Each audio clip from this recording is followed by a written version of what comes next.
प्रिय विद्यार्थियों, आज हम जानेंगे कि संविधान में प्रेस की स्वतंत्रता के लेकर के क्या प्रावधान किए गए हैं। Freedom of press.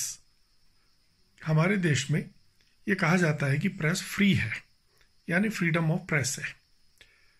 इससे ऐसा महसूस होता है कि हमारे यहाँ प्रेस को कुछ खास किस्म की स्वतंत्रताएं प्राप्त हैं, लेकिन दरअसल में संविधान में प्रेस के लिए अलग से स्वतंत्रता की कोई व्यवस्था की नहीं गई है। जब लोग प्रेस के बारे में बात करते हैं या प्रेस के सदस्यों से बात करते हैं, पत्रकारों से बात करते हैं, तो अक्सर लोग कहते हैं कि भाई आपका क्या है, आप तो किसी के लिए कुछ भी लिख सकते हो, आप तो किसी को भी चढ़ा सकते हो, आप किसी को भी गिरा सकते हो। तो इन बातों से ऐसा महसूस होता है कि जनमानस के मन में भावना है कि हमारे यहाँ प्रेस क्योंकि स्वतंत्रता है, इसलिए उसे कुछ खास किस्म की स्वतंत्रताएं प्राप्त हैं और वो किसी के लिए भी कुछ भी कहने के लिए स्वतंत्र है। किसी पर भी किसी प्रकार के इल्जाम लगा सकती है, किसी पर भी किसी प्रकार की तारीफों के पुल बांध सकती है किसी के लिए भी, और उस पर किसी प्रकार की कोई रोक टोक नहीं है, ऐसा एक महसूस होता है। लेकिन सच्चाई है कि प्रेस के लिए हमारे देश में कोई अतिरिक्त स्वतंत्रता नहीं है। संविधान में जो व्यवस्था एक आम नागरिक के लिए की गई है, अभिव्यक्ति की स्वतंत्रता, सेक्शन 19(1) के तहत अभिव्यक्ति की स्वतंत्रता का विस्तार से वर्णन किया गया है और इसमें स्वतंत्रता की अभिव्यक्ति के विभिन्न प्रावधान दिए गए हैं, सेक्शन 19 से लेकर 22 तक की। इसमें इसके बारे में बहुत कुछ विस्तार से बताया गया है। वही सारे प्रावधान प्रेस पर भी लागू होते हैं। अलग से प्रेस के लिए कोई किसी प्रकार की स्वतंत्रता का प्रावधान नहीं किया गया है। जब संविधान बन रहा था और जब संविधान पर इस पर चर्चा चल रही थी, उस समय कॉन्स्टिट्यूएंट असेंबली में जब डिबेट्स हुई तो बहुत बार उनमें इस बात की चर्चा आती थी कि प्रेस की स्वतंत्रता के बारे में क्या होना चाहिए, क्या किया जाना चाहिए। तो जो डॉक्टर भीमराव अंबेडकर जी थे, जो ड्राफ्टिंग कमेटी के चेयरमैन थे, उन्होंने इस बात को स्पष्ट किया कि प्रेस के लिए अलग से किसी स्वतंत्रता का प्रावधान नहीं किया गया है। प्रेस की स्वतंत्रता अभिव्यक्ति की स्वतंत्रता में ही अंतर्निहित है। जाहिर है अभिव्यक्ति की स्वतंत्रता तभी संभव है जब प्रेस की स्वतंत्रता होगी, या आप इसका उल्टा भी कह सकते हैं कि प्रेस तभी स्वतंत्र हो सकती है जब अभिव्यक्ति की स्वतंत्रता हो। अगर अभिव्यक्ति की स्वतंत्रता नहीं होगी किसी देश में, तो वहां प्रेस की स्वतंत्रता भी संभव नहीं है। और जहां प्रेस की स्वतंत्रता होगी वो तभी संभव है जब अभिव्यक्ति की स्वतंत्रता होगी। इसलिए अलग से कोई प्रावधान करने की जरूरत संविधान में नहीं समझी गई। हमारे देश में एक आम नागरिक को अभिव्यक्ति की स्वतंत्रता है, अंडर 19 सेक्शन 1, इसका विस्तार से वर्णन किया गया है। लेकिन कोई भी स्वतंत्रता कभी भी असीमित नहीं हो सकती है। अगर कोई स्वतंत्रता बहुत ज्यादा होती है, असीमित होती है, तो वो उसके खतरे बहुत सारे से पैदा हो जाते हैं। अगर मान लीजिए अभिव्यक्ति की ऐसी स्वतंत्रता हो कि कोई भी व्यक्ति किसी दूसरे व्यक्ति के लिए अपशब्द कह सके, किसी दूसरे व्यक्ति पर कोई झूठे इल्जाम लगा सके, किसी के बारे में झूठा दुष्प्रचार कर सके, तो इससे दूसरे व्यक्ति का सम्मान खतरे में पड़ सकता है। और अगर इसकी खुली छूट हो जाएगी तो आप देखेंगे कि समाज में एक तरह का जंगल राज हो जाएगा। कोई भी, अगर आप दूसरी स्वतंत्रताएं भी हमारे देश में जो लागू हैं, अगर उन्हें उठा करके आप देख लो, मान लीजिए कि धार्मिक स्वतंत्रता हमारे देश में फंडामेंटल राइट के रूप में है, लेकिन धर्म परिवर्तन की कोई एक अभियान के रूप में चलाने की स्वतंत्रता नहीं है।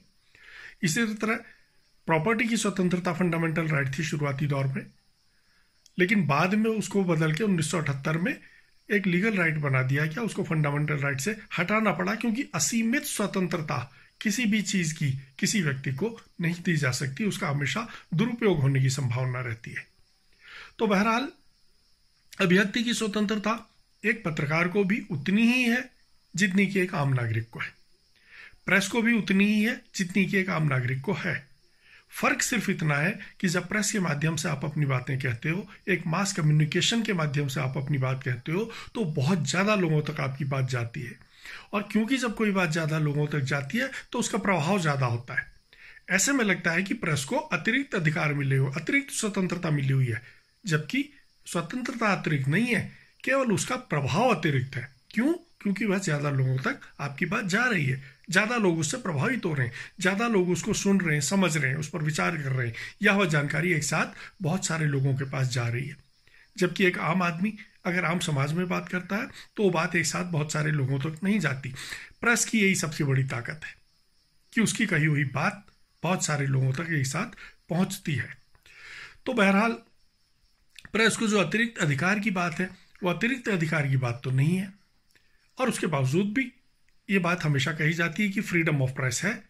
तो एक चीज तो है अभिव्यक्ति की स्वतंत्रता, और दूसरी चीज है फ्रीडम ऑफ प्रेस के नाते कि प्रेस के लिए किसी प्रकार की कोई रोक टोक नहीं है। जो असली फ्रीडम ऑफ प्रेस है मेरी नज़र में वो ये है कि देश का कोई भी नागरिक किसी भी स्थान से समाचार पत्र का प्रकाशन कर सकता है या दूसरे माध्यमों का प्रयोग कर सकता है। एक सरकारी जो निर्धारित उसके लिए प्रक्रिया है उसका लाइसेंस लेकर के उसके तहत वो अखबार का या मीडिया का कार्य कर सकता है। ये स्वतंत्रता है, ये स्वतंत्रता जरूर है। मान लीजिए हम अखबार की ही बात करें तो आप देश के किसी भी क्षेत्र से कोई भी अखबार निकाल सकते हो। अखबार आप चाहें तो दैनिक निकालो, आप चाहो तो पाक्षिक निकालो, आप चाहो तो साप्ताहिक निकालो, इस पर किसी प्रकार की कोई रोक नहीं है। आप कहो कि हम तो जी 2 ही पन्ने का अखबार निकालेंगे तो उस पर कोई रोक नहीं है। आप कहो कि हम तो 30 पन्ने का अखबार निकालेंगे, इस पर कोई रोक नहीं है। आप कहें हम 30 पन्ने का अखबार निकालेंगे और उसे 2 रुपये में बेचेंगे, इस पर कोई रोक नहीं है। आप कहो हम 2 पन्ने का अखबार निकालेंगे उसको 20 रुपये में बेचेंगे, इस पर कोई रोक नहीं है। ये एक तरह की फ्रीडम है, यानी कि आपके इस व्यवसाय पर किसी प्रकार की रोक टोक सरकार की तरफ से नहीं है। आप मान लीजिए हम नैनीताल से बात कर रहे हैं, हम ये कहें कि हम जो समाचार पत्र निकालेंगे उसे केवल नैनीताल में ही बांटेंगे, नैनीताल से बाहर उसको हम वितरित नहीं करेंगे, तो आप ऐसा कर सकते हैं। आप इसके उलट ये कहें कि हम नैनीताल से समाचार पत्र का प्रकाशन करेंगे और उसको देश दुनिया में सब जगह बांटेंगे, उस पर किसी प्रकार की रोक नहीं है। तो आप उसे जहां जहां भेज सकते हैं वहां आप भेज सकते हैं। आजकल तो ऑनलाइन समाचार का पोर्टल्स का ज़माना है, आप अपने अखबार को वेब पोर्टल के माध्यम से सारी दुनिया में प्रचारित कर सकते हैं। तो देश में प्रचारित करने पर किसी समाचार पत्र पर किसी प्रकार की रोक न होना। इसके अलावा संविधान में सरकार को इस प्रकार के निर्देश दिए गए हैं कि जिससे कि प्रेस स्वतंत्र रह सके, और सरकार को इस प्रकार के नियम बनाने होते हैं जिससे कि देश में प्रेस सरवाइव करे, प्रेस का गला न घोटा जाए। यानी कि अखबार के कागज की कीमत इतनी ज़्यादा बढ़ा दी जाए कि लोग अखबार ही न छाप पाएं, ऐसी कोई नीति सरकार न बनाए। या इसके अलावा किसी प्रकार से पत्रकारों को समाचार कलेक्शन से रोका जा सके, ऐसा न हो। हॉकरों को अखबार बांटने से रोका जा सके, ऐसा न हो। प्रिंटिंग प्रेस को अखबार छापने में कठिनाई पर उठानी पड़े, इस प्रकार की नीतियां न बने। तो ये भी फ्रीडम ऑफ प्रेस है एक तरह की, कि प्रेस की राह में सरकार किसी प्रकार के कोई रोड़े न डाले, पत्रकारों की राह में रोड़े न डालें, उनको निर्भीक रूप से स्वतंत्र रूप से अपना कार्य करने दिया जाए। वे जहां भी जाना चाहें वहां जाकर के समाचार का कलेक्शन कर सकें, अपनी मर्जी से समाचार लिख सकें, और इसके अलावा सेंसर का न होना। यह एक प्रकार से फ्रीडम ऑफ प्रेस है कि अखबार में कोई भी समाचार छपता है तो उसको सेंसर नहीं किया जाता। टीवी में कोई समाचार दिखाए जाते हैं उनको सेंसर नहीं किया जा सकता, जैसा कि ब्रिटिश काल में किया जाता था। ब्रिटिश काल में सेंसर की व्यवस्था थी, आपके समाचार सेंसर किए जा सकते थे। पहले सरकार देखेगी ये समाचार छपने लायक है या नहीं है, अगर उसे उचित लगेगा तो छपेगा, वरना नहीं छपेगा। तो ये प्रतिबंध था प्रेस पर। स्वतंत्र भारत में ये प्रतिबंध नहीं है। ये भी एक तरह का फ्रीडम ऑफ प्रेस है। तो आप समाचार संकलन निष्पक्ष रूप से, स्वतंत्र रूप से कर सकते हो, आप समाचारों को प्रकाशन स्वतंत्र रूप से कर सकते हो। हाँ, ये बात अलग है कि आपका छपा हुआ समाचार अगर गलत होता है, अगर उसमें कोई मिथ्या पाई जाती है, अगर उससे कोई राष्ट्र की स्वतंत्रता पर या मित्र राष्ट्रों से हमारे संबंधों पर कोई फर्क आता है, या किसी का मानहानि होती है, या कोर्ट की अवमानना होती है, इस तरह की कुछ चीजें होने पर कार्रवाई की जा सकती है आपके खिलाफ। लेकिन समाचार छपने से पहले आपके खिलाफ किसी प्रकार की कोई रोक का न होना, अगर इसको देखा जाए, ये एक फ्रीडम ऑफ प्रेस के रूप में इसको मान्यता दी जा सकती है। तो यह बात समझ लेना बहुत जरूरी है कि अभिव्यक्ति की स्वतंत्रता तो एक आम आदमी को और एक पत्रकार को बराबर की है, लेकिन प्रेस का व्यवसाय चलाने के लिए कुछ सहूलियतें जो दी गई हैं सरकार की ओर से, वो असली फ्रीडम ऑफ प्रेस है कि जिससे कि इसका कार्य निर्बाध रूप से चलता रह सके। और एक चीज और है, ये मेरा अपना निजी मानना है कि अगर देखा जाए तो अभिव्यक्ति की स्वतंत्रता एक आम आदमी को जितनी है, पत्रकार को भी उतनी है। ये हम कहते हैं अक्सर, लेकिन बहुत लंबे समय के अनुभव के बाद मुझे ऐसा लगता है कि पत्रकार को अभिव्यक्ति की स्वतंत्रता एक आम आदमी के मुकाबले कम है। सुनने में बड़ा अटपटा लग सकता है, लेकिन हकीकत यह है कि पत्रकार जब कोई बात कहता है, क्योंकि वो बहुत सारे लोगों तक जाती है, इसलिए अगर उसमें कभी कोई गलती हो जाती है तो उसको बहुत कुछ भुगतना भी पड़ सकता है। उसके खिलाफ पुलिस में भी केस हो सकते हैं, उसको दबंगों के द्वारा धमकी भी मिल सकती है, दूसरे भी बहुत से इस तरह के काम, उत्पीड़नात्मक काम हो सकते हैं जो कि एक आम आदमी पर आमतौर पर नहीं होते। अगर कोई एक आम आदमी पब्लिक में 2-4 लोगों के बीच में, अपने लोगों के बीच में कोई बात कह देता है, किसी दूसरे व्यक्ति के लिए कोई झूठा आरोप लगाता है या कोई अनर्गल बातें कहता है, दुष्प्रचार करता है, लोग उसकी अनदेखी कर देते हैं, लोग उसको भूल जाते हैं या लोग उस पर इतना ध्यान नहीं देते। लेकिन एक पत्रकार के माध्यम से अगर मीडिया में कोई बात आ जाती है जो कि गलत होती है, झूठी होती है, दुष्प्रचार की श्रेणी में आ सकती है, तो उसको आमतौर पर उसके कंसिक्वेंसेस भुगतने ही पड़ते हैं। तो ऐसा दरअसल में नहीं है कि उसे स्वतंत्रता की कोई कमी है अभिव्यक्ति की, लेकिन उसे अतिरिक्त सतर्कता बरतनी पड़ती है। जिस मामले में एक दूसरे व्यक्ति को के अपराध को या उसकी गलती को लोग भूल जाएंगे, क्षमा कर देंगे या उस पर उतना ध्यान नहीं देंगे, पत्रकार से अगर वही गलती हुई होगी तो उस पर ज़्यादा ध्यान दे सकते हैं और पत्रकार को उसके कंसिक्वेंसेस भी भुगतने पड़ सकते हैं। इस रूप में मैं आपसे कहता हूं कि पत्रकार को ज़्यादा अपनी अभिव्यक्ति की स्वतंत्रता का दुरुपयोग ना हो पाए, उसको ज़्यादा इस बात के प्रति सावधान रहना पड़ता है। क्योंकि कल का ही एक उदाहरण है, इसलिए उसकी हम चर्चा कर सकते हैं।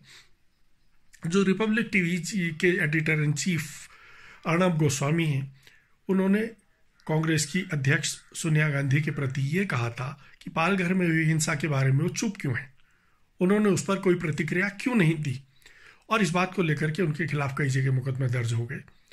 सोनिया गांधी जी की छवि बिगाड़ने का आरोप उनके ऊपर लगाया गया और इसके अलावा दूसरे और बहुत से आरोप उनके ऊपर लगाए गए कि वो उसको सांप्रदायिकरण करना चाह रहे हैं, या जो कोरोना का लेकर महामारी फैली हुई है उसे लेकर के उन्होंने भ्रामक जानकारियां फैलाई हैं, या राहुल गांधी जी का जो बयान था कोरोना को लेकर के उसे उन्होंने तोड़ मरोड़ के प्रस्तुत किया है। ये सारी चीज़ें क्यों हुई? सिर्फ इसी वजह से हुई कि जब एक पत्रकार किसी बात को कहता है तो उस पर ज़्यादा प्रतिक्रिया होती है। बहुत सारे लोगों ने इस तरह की घटनाओं पर बहुत टिप्पणियां की हैं। मेरा मानना यह है कि अगर अर्णब गोस्वामी जी ने सोनिया गांधी जी के मामले में उनका नाम न लिया होता तो शायद उन पर कोई भी मुकदमा न होता, हो सकता है, लेकिन क्योंकि उन्होंने उनका नाम लिया तो उसके बाद उन पर उनकी छवि खराब करने का मुकदमा तो हुआ ही हुआ, उसके अलावा दूसरे मुकदमे भी हो सकता है कि इसी कारण से किए गए। ये भी एक संभावना बनती है। तो जो बात मैं कह रहा था उसके रूप में मैं इस उदाहरण को दे रहा हूं केवल यहाँ पर कि पत्रकार के रूप में जब हम किसी बात को कहते हैं तो हमें एक अतिरिक्त रूप से सावधान रहना चाहिए, क्योंकि मेरा आशय आपको ये समझाना है कि एक पत्रकार को अतिरिक्त ऐसी कोई स्वतंत्रता नहीं है कि वो किसी के ऊपर भी किसी भी प्रकार का कोई भी इल्जाम लगा दे और उसके प्रति कोई कार्रवाई न की जा सके। तो ये हमारे स्वतंत्रता, जो प्रेस की स्वतंत्रता है और जो अभिव्यक्ति की स्वतंत्रता है, इनमें जो मूलभूत अंतर है उसको आप इन उदाहरणों से समझ सकते हैं।